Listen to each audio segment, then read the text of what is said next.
किसी गांव में एक फकीर और उसकी बीवी रहा करते थे। उनकी 7 बेटियां थीं। गुर्बत के मारे ये मियां बीवी अपना और बच्चियों का गुजर बसर भीख मांग कर किया करते थे। एक दिन फकीर ने अपनी बीवी से कहा कि मेरा खीर खाने का दिल चाह रहा है। ये बात सुनकर उसकी बीवी ने एक सर्द आह भरी और कहा कि खीर हम गरीबों के नसीब में कहाँ है। फकीर उसका जवाब देते हुए बोला कि हम दूध, चावल और चीनी भीख मांग कर ले आएंगे, फिर तुम मुझे खीर बनाकर खिलाना।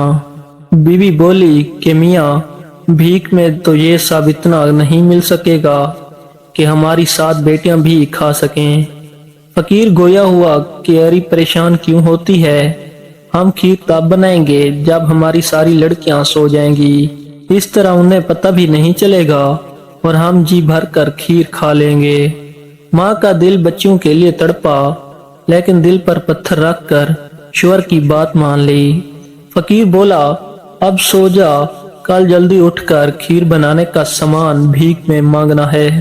फकीर फकीरनी की सारी गुफ्तगू उनकी सबसे छोटी बेटी ने चारपाई के नीचे छुप कर सुन ली। उसका दिल दुख गया कि अम्मा अब्बा हमारे बगैर खीर खाने का इरादा रखते हैं। उसने ये सारी गुफ्तगू अपनी बाकी बहनों को बताई और कहा कि हम भी खीर खाएंगे। सबसे बड़ी बहन बोली कि हम कैसे खाएंगे, तो 7वीं बहन ने कहा कि हम खीर बनाने के बर्तन और खीर का सामान छुपा लेंगे। अगले दिन फकीर और फकीरनी खीर का सामान मांगकर जब घर लाए तो एक खुफिया जगह पर सब छुपा दिया। उस जगह को चौथे नंबर वाली लड़की ने चुपके से देख लिया। रात होने पर सब लड़कियां सोने का ड्रामा करते हुए एक एक चीज साथ में लेकर लेट गईं।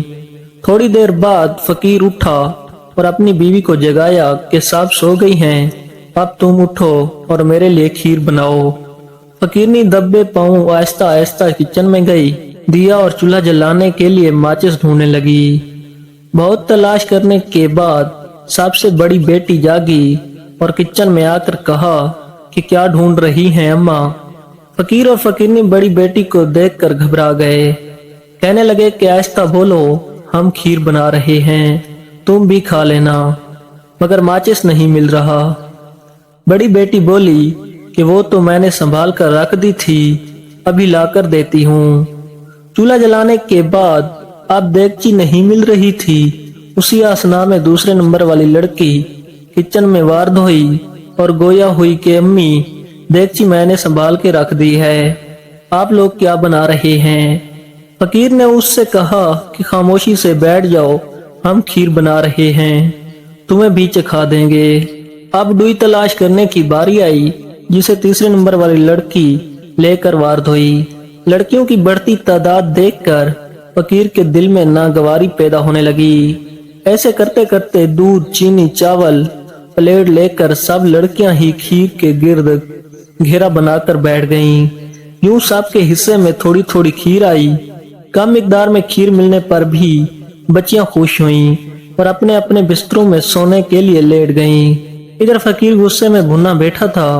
उसने सोच लिया कि अब वो अपनी बेटियों को हमेशा हमेशा के लिए जंगल में छोड़ आएगा। बच्चियों की माँ बहुत बुलबुलाई कि वो ऐसा जुल्म ना करे, मगर फकीर पर जुनून सवार था। अगले दिन सुबह होते ही उसने बच्चियों से कहा कि तैयार हो जाएं, आज उनके मामू की शादी है, हमने वहां जाना है।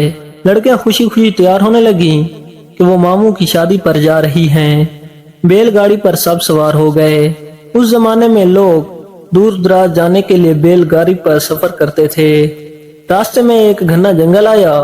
फकीर ने बच्चियों से कहा कि मामू की शादी पर देने वाले तहफ तो हम घर में भूल ही आए हैं, तुम लोग यहाँ ठहरो, मैं और तुम्हारी माँ घर से तहफ लेकर आते हैं। सबसे छोटी बेटी ने घबरा के कहा कि अब्बा जल्दी आना, हमें डर लगेगा। फकीर बोला कि मेरी बेटी परेशान ना हो, हम सूरज डूबने से पहले वापस आ जाएंगे। ये कहकर दोनों मियाँ बीवी वापस हो लिए। इधर शाम ढलने लगी, मगर अम्मा अब्बा का दूर दूर तक कोई पता ना था।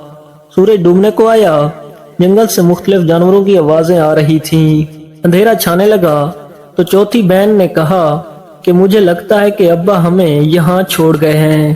سب سے چھوٹی بہن رونے لگی کہ اب ہمیں جنگلی جانور کھا جائیں گے۔ اچانک دور سے کوئی روشنی ٹمٹماتی ہوئی دکھائی دی۔ تیسرے نمبر والی لڑکی نے کہا کہ وہ دیکھو وہاں کیا ہے، لگتا ہے وہاں کسی کا گھر ہے، ہم ان کے پاس جاتے ہیں اور ان سے پناہ مانگتے ہیں، شاید وہ ہماری مدد کر دیں۔ وہ ایک گول جھونپڑی تھی مگر قد میں کافی بڑی تھی۔ دروازہ کھلا ہوا تھا مگر کھٹکھٹانے پر کوئی باہر نہ آیا۔ پھر چھوٹی بہن نے ہمت کی اور گھر میں داخل ہو کر آواز لگائی، کوئی ہے؟ کسی کا کوئی جواب نہ آیا۔ گھر میں کوئی نہ تھا۔ سب بہنیں گھر میں داخل ہو گئیں۔ یہ ایک شاندار جھونپڑی تھی جہاں بڑے بڑے مرتبان چینی، چاول اور دودھ سے بھرے تھے۔ لڑکیاں اتنی وافر مقدار میں چاول، چینی اور دودھ دیکھ کر بہت حیران رہ گئیں۔ صبح سے بھوکی تھیں اور کھیر ان کی من پسندیدہ ڈش تھی۔ چنانچہ لڑکیوں نے کھیر بنانے کی تیاری کی اور کھیر بنا کر چاٹ چاٹ کر کھائی اور آرام کرنے کے لیے ایک کمرے میں نیم دراز ہو گئیں۔ اتنے میں ایک دراز قامت سیاہ ریچھ جھونپڑی کے گول دروازے سے داخل ہوا۔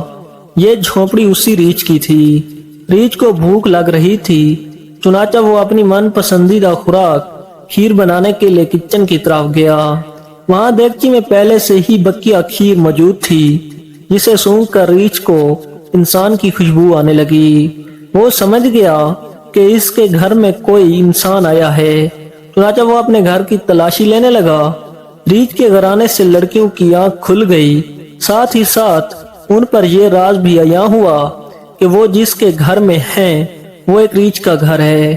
بس پھر کیا تھا، لڑکیوں کے ہاتھ پاؤں خوف کے مارے پھول گئے۔ چھوٹی بہن چلاک تھی، اس نے ایک ترکیب سوچی اور ایک بڑی کڑھائی میں ڈھیر سارا تیل ڈال کر تیز آنچ میں چولہا جلا دیا۔ اتنے میں ریچھ کچن میں داخل ہوا اور چھوٹی بہن کی طرف لپکا۔ چھوٹی لڑکی چلاکی سے کام لیتے ہوئے تیزی سے کڑھائی کے سامنے سے ہٹی اور ریچھ سیدھے اس کھولتے ہوئے تیل میں جا گرا۔ مگر یہ کیا؟ لڑکیاں یہ دیکھ کر حیران رہ گئیں کہ ریچھ تیل میں جلنے سے سونے کا بن گیا۔ اصل میں وہ کوئی معمولی ریچھ نہ تھا بلکہ ایک جادوگر تھا۔ اب کیا تھا، لڑکیوں کی خوشی کا کوئی ٹھکانہ نہ رہا۔ وہ بیٹھے بٹھائے امیر ہو گئیں اور جنگل کی شہزادیاں بن گئیں۔ ہمیں ہمیشہ اللہ پر بھروسہ کرنا چاہیے۔